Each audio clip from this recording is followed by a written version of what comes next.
Hai guys, selamat berjumpa kembali dengan novel populer viral kesayangan Anda ini.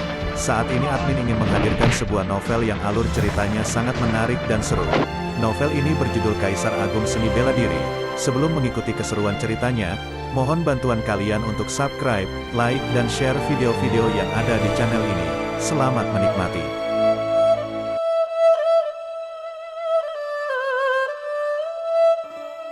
Kaisar Agung Seni Bela Diri, Bab 344, Memurnikan Tubuh. Sejak memperoleh manik hidup dan mati, pengalamannya selama bertahun-tahun telah sangat membantu Luo Xiu dengan pemberian hukum asal. Semakin tinggi tingkat kultivasi, semakin kuat hadiah hukum asal yang didapatkan melalui cakram reinkarnasi. Seperti saat dia mencapai tingkat penguasa bela diri, pemberian tersebut langsung membuatnya memahami sebagian hukum kehidupan dan kematian. Sebaiknya aku mencoba 3 menara ujian lainnya terlebih dahulu. Sementara waktu, aku akan menunda menerima hadiah dari hukum asal. Luo Xiu menahan keinginannya, karena di wilayah suci ini, banyak keberadaan kuat yang tidak diketahui.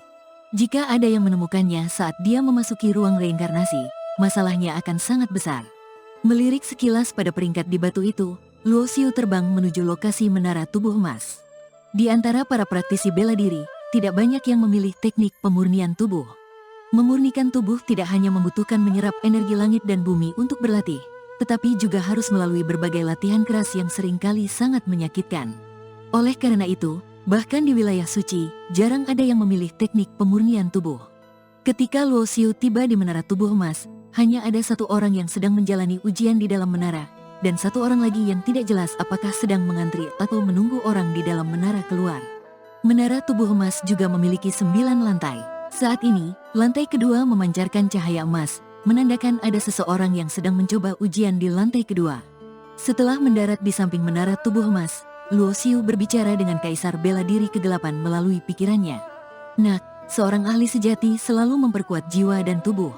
Jiwa adalah inti dari seorang praktisi bela diri, di mana jiwa itu sendiri adalah roh, dan tubuh adalah kekuatan fisik. Sejak zaman kuno, setiap orang yang bisa mencapai tingkat di atas patriark bela diri pasti telah berlatih teknik memperkuat jiwa atau tubuh.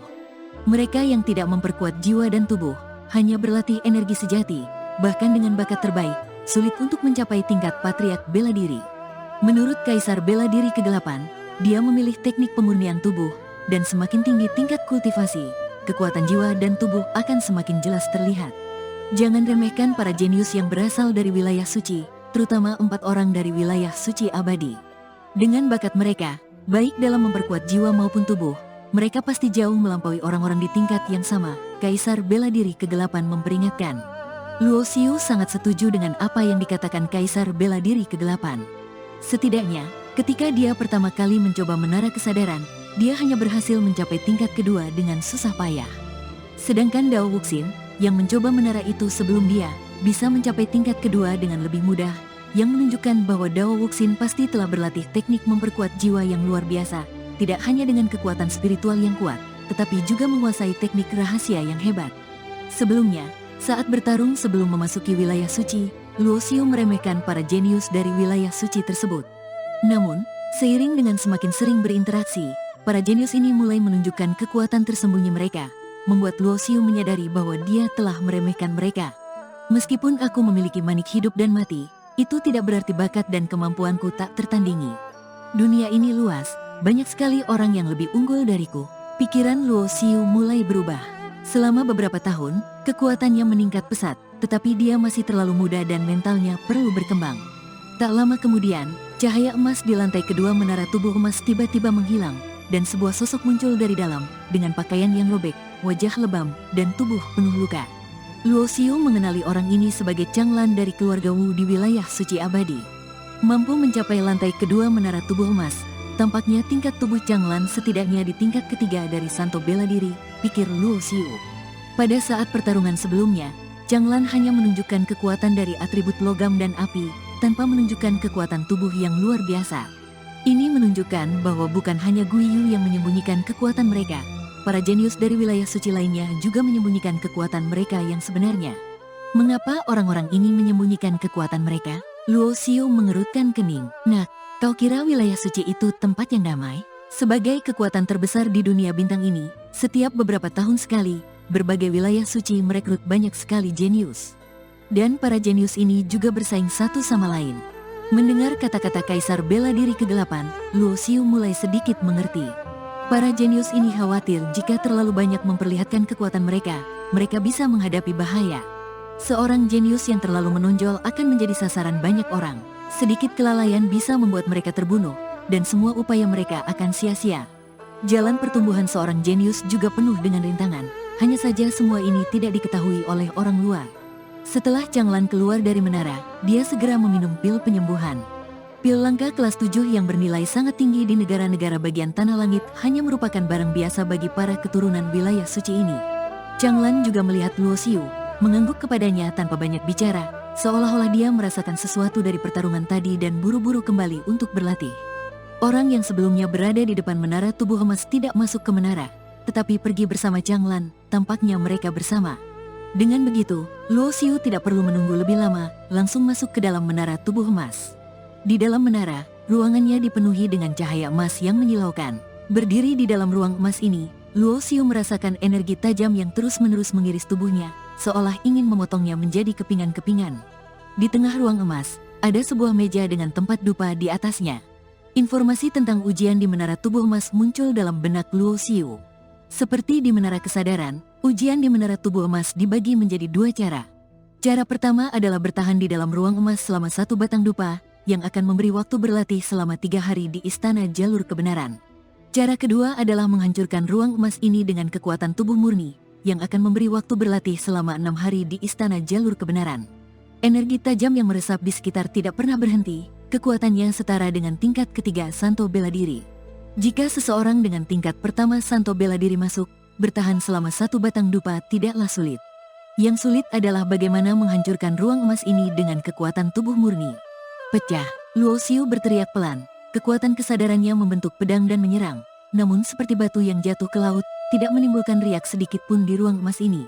Serangan jiwa tidak efektif. Setelah beberapa percobaan, Luo Xiu menyadari bahwa ruang emas ini sangat unik, tidak mungkin menggunakan trik untuk melewati ujian ini. Plop, setetes darah muncul di tubuh Luo Xiu, menyebabkan rasa sakit yang tajam.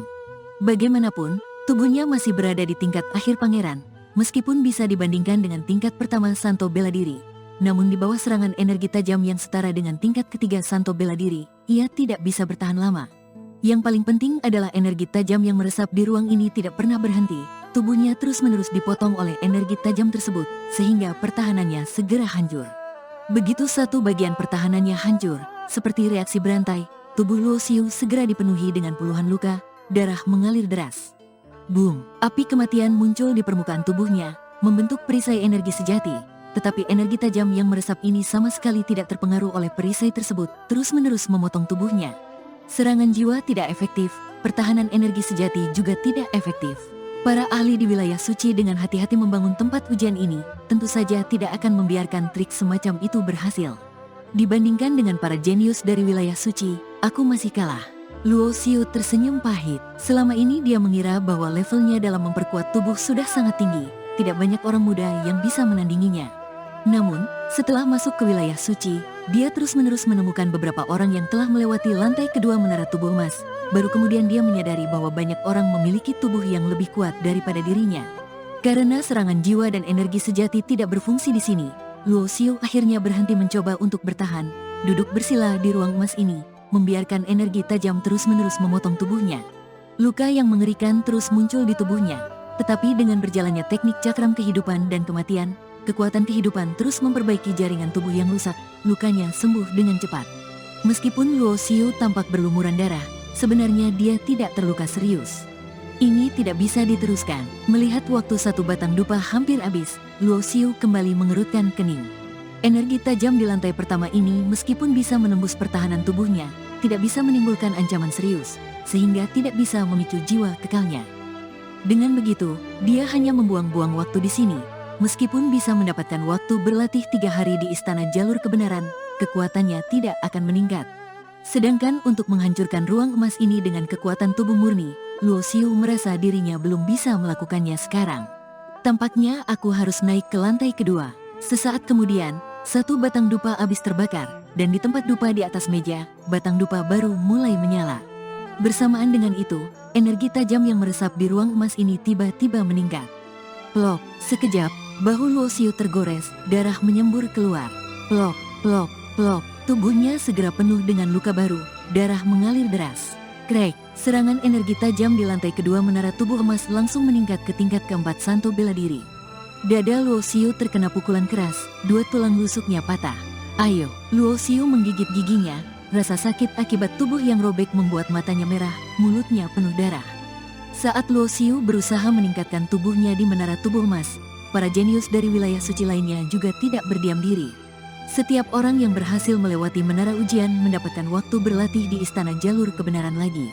Salah satunya adalah Xingling, yang telah melewati 2 lantai dari 4 menara ujian, mendapatkan hampir 100 hari waktu berlatih di istana jalur kebenaran. Setelah mencoba berkali-kali namun gagal melewati lantai ketiga, Xingling masuk ke istana jalur kebenaran untuk mempelajari jejak hukum, berusaha meningkatkan kekuatannya ke tingkat yang lebih tinggi. Sebelum memasuki wilayah suci, Xingling sudah diberitahu oleh ayahnya bahwa kompetisi untuk mendapatkan tempat di wilayah suci hanyalah permainan anak-anak. Tetapi, begitu masuk ke wilayah suci, orang yang menunjukkan kinerja terbaik kemungkinan besar akan mendapatkan perhatian dan bimbingan dari wilayah suci. Pada awalnya, Xingling tidak mengerti mengapa, dengan statusnya sebagai salah satu yang terbaik di Istana Bintang Surga, mengapa wilayah suci begitu penting. Namun, ayahnya tidak memberikan penjelasan lebih lanjut, hanya mengatakan bahwa ketika dia mencapai tingkat tertentu, dia akan mengerti. Setelah 2 bulan mempelajari jejak hukum di Istana Jalur Kebenaran, pemahaman Xingling tentang kekuatan hukum mencapai tingkat baru. Kemudian, dia keluar dari meditasi dan kembali mencoba lantai ketiga menara tanpa batas. Di bawah serangan gabungan dari 3 ahli tingkat akhir Santo bela diri, dia berhasil bertahan selama 1 batang dupa. Namun, Xingling tidak puas dengan itu, karena ujian di menara tanpa batas juga memiliki 2 cara. Pertama adalah bertahan selama 1 batang dupa, dan yang kedua adalah membunuh ketiga lawannya dalam waktu 1 batang dupa. Jadi, Xingling tanpa ragu menghabiskan sisa waktunya di Istana Jalur Kebenaran. Saat aku keluar lagi, aku pasti bisa melewati lantai ketiga dengan sempurna. Di dalam Istana Jalur Kebenaran, mata Xingling berkilauan dengan cahaya bintang yang cemerlang. Tidak ada yang bisa lebih unggul dariku. Pada akhirnya, yang akan mendapatkan perhatian wilayah suci adalah aku.